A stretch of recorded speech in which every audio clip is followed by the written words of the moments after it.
Hello student, स्वागत है आपका हमारे यूट्यूब चैनल अभी रॉय पीसीएम क्लासेस में। स्टूडेंट, आज इस वीडियो में जो हम पढ़ने वाले हैं बहुत ही इंपॉर्टेंट टॉपिक है जो कि बोर्ड एग्जाम में 5 अंक का पूछा जाता है। आज इस वीडियो में मैं जो पढ़ाने वाला हूँ वो आपको पढ़ाने वाला हूँ हाइगेंस तरंग सिद्धांत के आधार पर अपवर्तन के नियम की व्याख्या। यानी कि हाइगेंस के तरंग सिद्धांत पर किस प्रकार से अपवर्तन के नियम की व्याख्या की जाती है उसको मैं आपको यहाँ पर पढ़ाने वाला हूँ। अपवर्तन क्या होता है कि जब प्रकाश किसी माध्यम में गमन करता है, किसी माध्यम में जाता है, तो एक माध्यम से जब दूसरे माध्यम प्रवेश करेगा तो दूसरे माध्यम में जाते ही वो विचलित हो जाता है। विचलित का मतलब होता है या तो अवलंब की ओर झुकेगा या अवलंब से दूर हटेगा। ठीक है नहीं, सघन होगा तो अवलंब की ओर झुकेगा, विरल होगा तो दूर हट जाएगा। ठीक है नहीं, तो ये होता है अपवर्तन। तो हम यहाँ पर 2 नियम बनते हैं अपवर्तन के। कौन-कौन से? कि आपतित किरण तथा अपवर्तित किरण। आपतित किरण तथा अपवर्तित किरण तथा अभिलंब तीनों एक ही तल में होते हैं। ये इनका पहला नियम है। दूसरा नियम क्या था? किन्हीं 2 माध्यमों के लिए आपतन कोण की जगह sin i तथा अपवर्तन कोण की जगह sin r का जो अनुपात होता है वो नियत होता है। वो इनका दूसरा नियम था, इसे स्नेल का नियम कहते हैं। तो ये अपवर्तन के नियम थे। अब इन्होंने अपने तरंग सिद्धांत के आधार पर हाइगेंस ने इन नियमों की व्याख्या की। क्या की? व्याख्या की। ठीक है नी? तो उसी को हम इस वीडियो में पढ़ने वाले हैं। बोर्ड एग्जाम में ये काफ़ी ज़्यादा पूछा जाता है। तो इसलिए अवश्य इसको तैयार करें। ठीक है? तो चलते हैं, वीडियो को स्टार्ट करते हैं। और उससे पहले यदि आपने हमारी पिछली वीडियो नहीं देखी है, यहाँ पर मैंने पढ़ा है हाइगेंस के द्वितीयक तरंगिकाओं का सिद्धांत, क्योंकि उससे रिलेटेड भी इसको पूछ लेता है स्टूडेंट।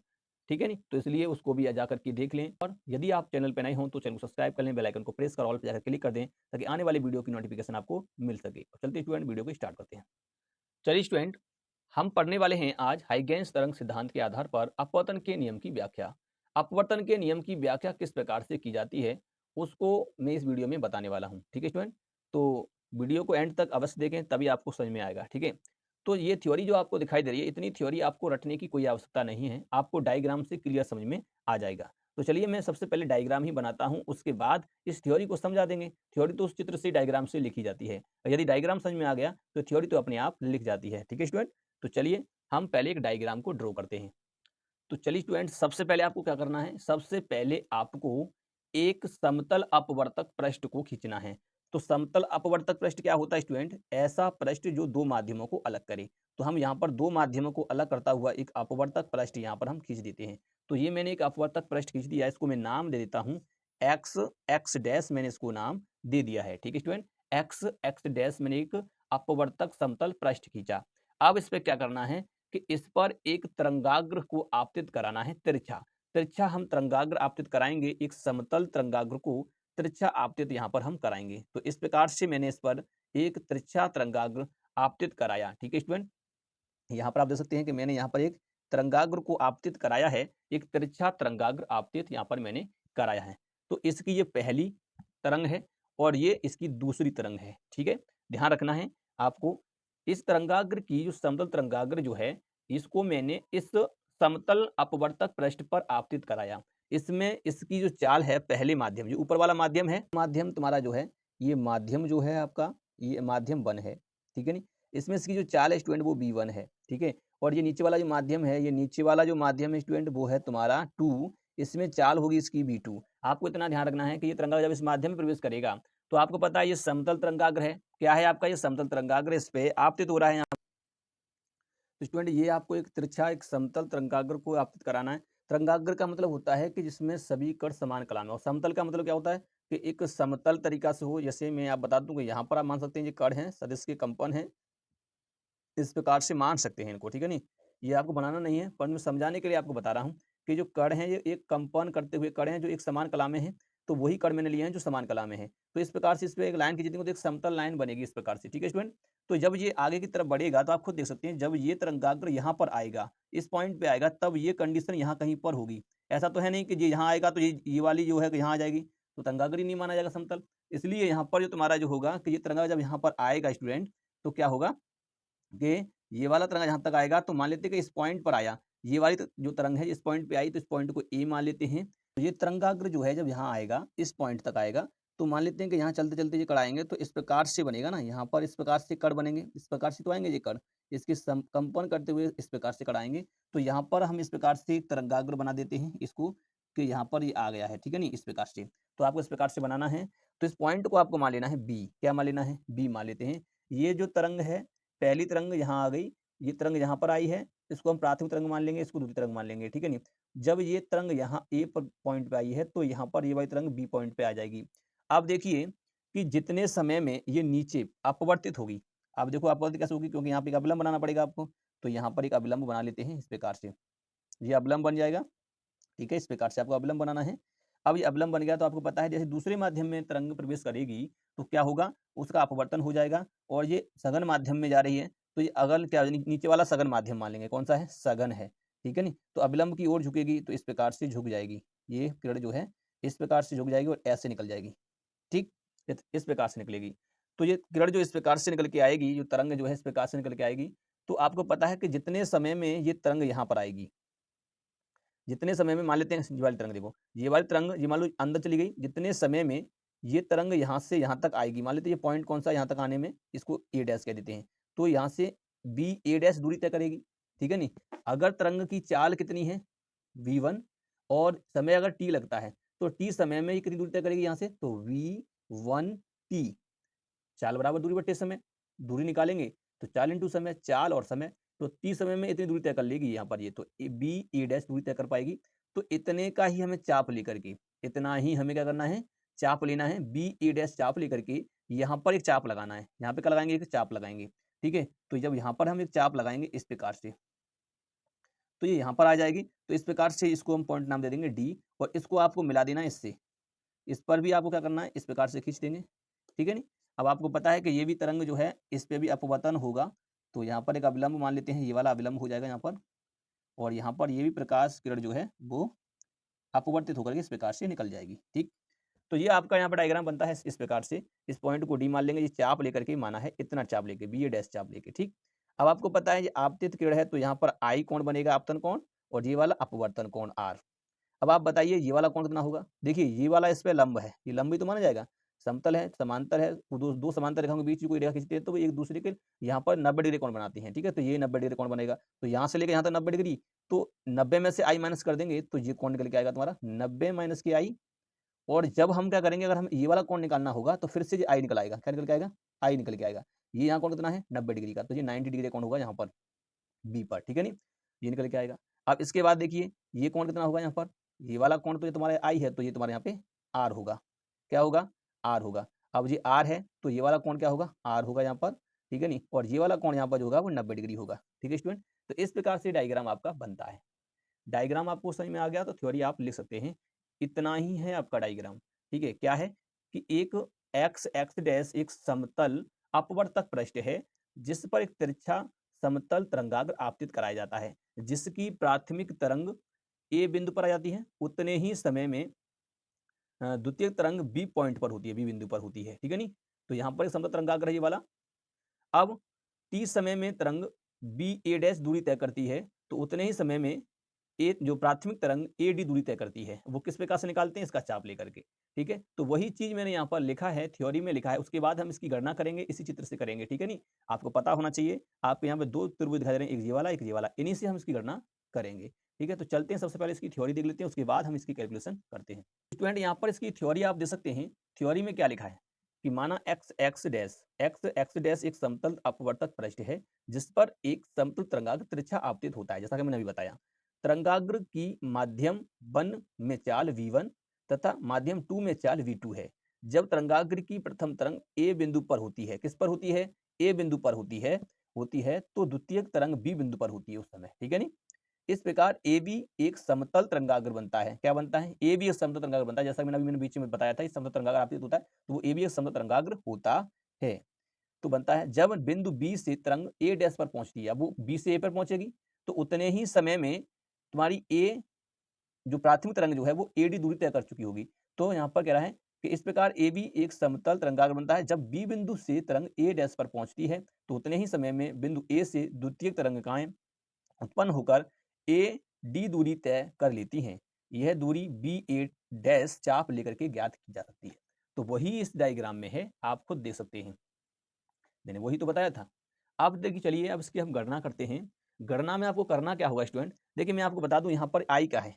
आई जो है तुम्हारा लिख देंगे कि यहाँ पर आई जो है वो है तुम्हारा आपतन कोण, आपतन कोण है, इसको लिख देना है।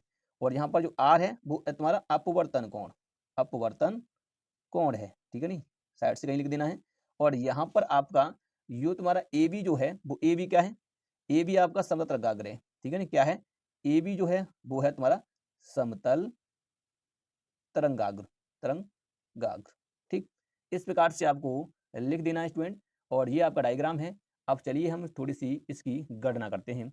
सबसे पहले हम क्या करेंगे, हम यहाँ पर स्नेल का नियम की हम यहाँ गणना करेंगे। तो उससे पहले हमें क्या करना होगा, हमें इस त्रिभुज में और इस त्रिभुज में हमें कुछ ना कुछ निकालना होगा। तो सबसे पहले हम इस त्रिभुज की बात करेंगे। इस त्रिभुज की बात करने से पहले हमें आपको बताना होगा कि ये दूरी कितनी है, ये दूरी कितनी है, ये कैसे निकालते हैं। तो जहाँ पर इसका माध्यम चाल है v1 और इस माध्यम में तो v2 है, तो ये दूरी कितनी होगी तो उनको देखेंगे। मैंने यहाँ लिख दिया है v1 vt, यानी कि जब माध्यम में चाल v1 हो और समय t हो, तब जो दूरी हो जाएगी v1 vt, यानी कि ba डैश जो हो जाएगा v1 t हो जाएगा दूरी, ठीक है नहीं।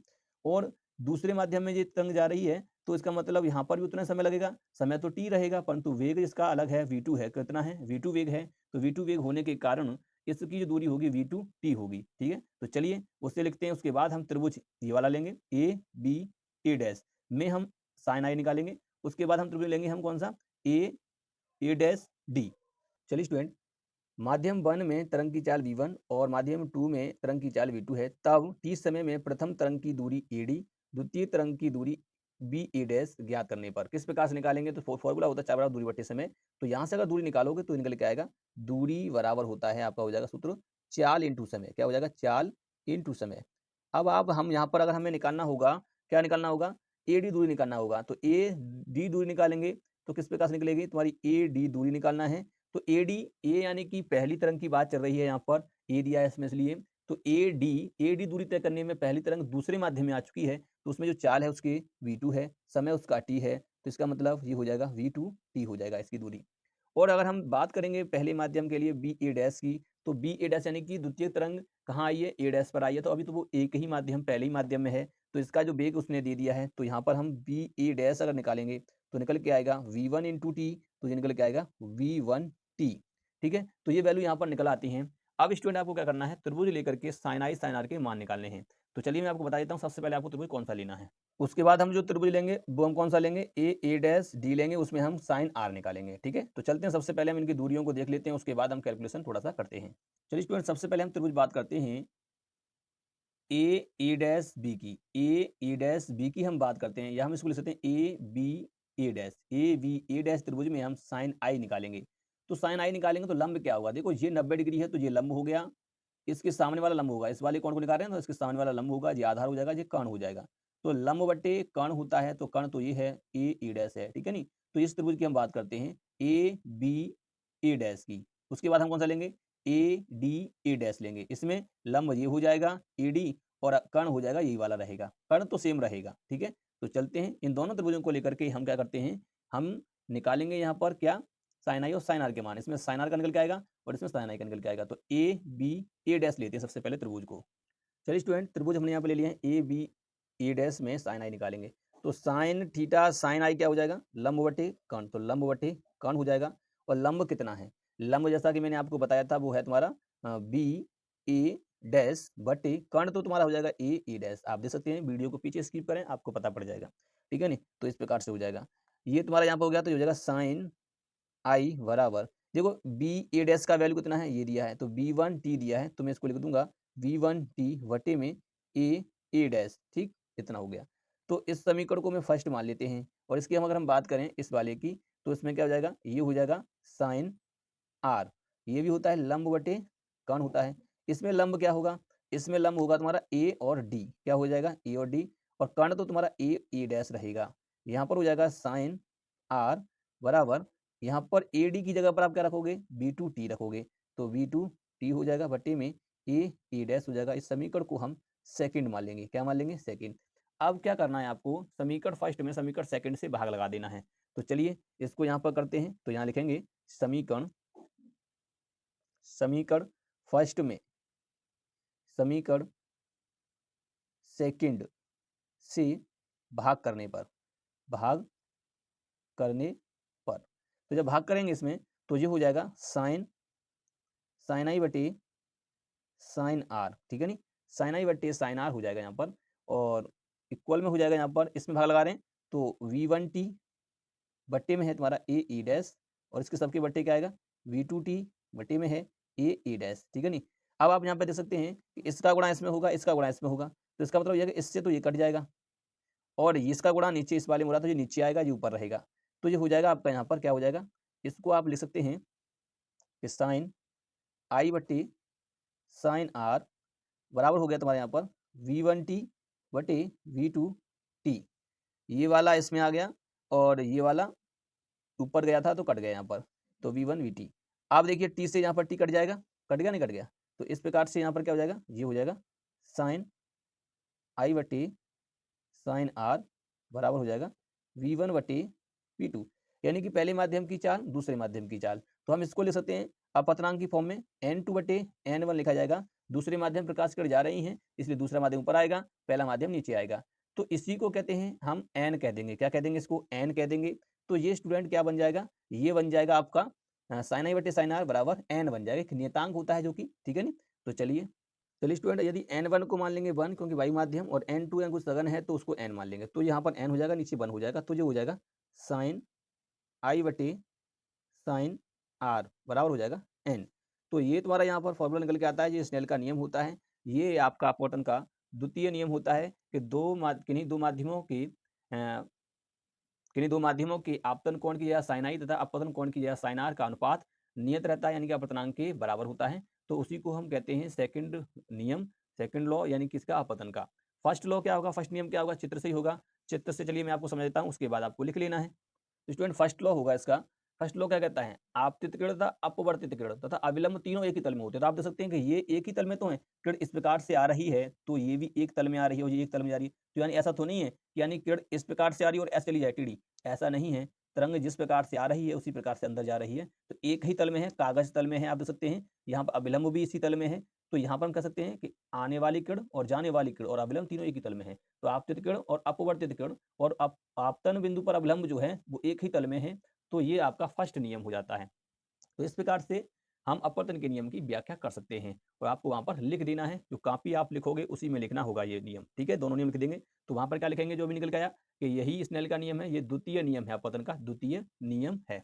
आपको यहाँ पर लिख देना है कि यह है अपवर्तन का द्वितीय नियम है, तो यहाँ पर लिखेंगे यही लिखेंगे, यही अपवर्तन का द्वितीय नियम है। और पहला नियम क्या है कि आपतित किरण तथा अपवर्तित किरण व आपतन बिंदु पर अविलंब तीनों एक तल में होते हैं, चित्र से स्पष्ट है। चित्र से ये क्या है, स्पष्ट है। और ये आपका होता है प्रथम नियम। ये कौन सा होता है, प्रथम नियम होता है, ठीक है नहीं।